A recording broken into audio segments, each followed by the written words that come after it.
was such a huge fan of this movie, and I just never enjoy it the same way. So I kind of consider myself lucky. Most people that I know have a real traumatic reveal type scenario when it comes to Santa Claus in their childhood, that at some point they express a deep, abrupt sadness. I think my parents were aloof. Basically, I was kind of able to get there on my own over time, just sort of rule it out as a possibility as I learned more about how the world worked. And so, being the little scientist that I was going to test the theory using the most accurate of scientific methods, Polar Express, the 2004 Tom Hanks classic. There is a scene in that movie wherein a ticket to ride, the physical ticket, is lost in the wind, and it tumbles over hillsides and cliffs and is picked up by various animals and rolls through the snow and ends up all the way back aboard the train through Christmas magic alone. I believed everything that I saw in that movie.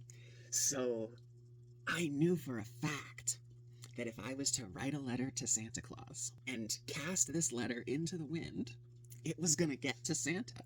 So I got to work testing my theory. And of course, I had to up the ante a little bit.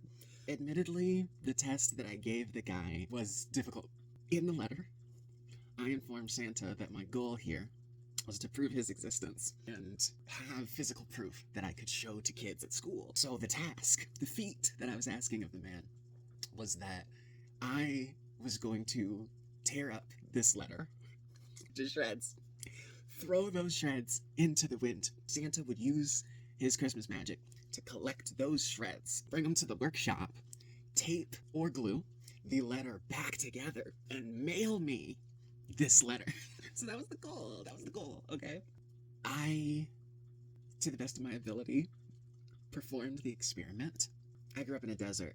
There's not always a lot of wind. I grew up in a suburb. So this was me tearing up the Santa Claus letter and throwing it directly into the air. You immediately plop down into the storm gutter. It was in that moment that I went, hey, dude's probably not real.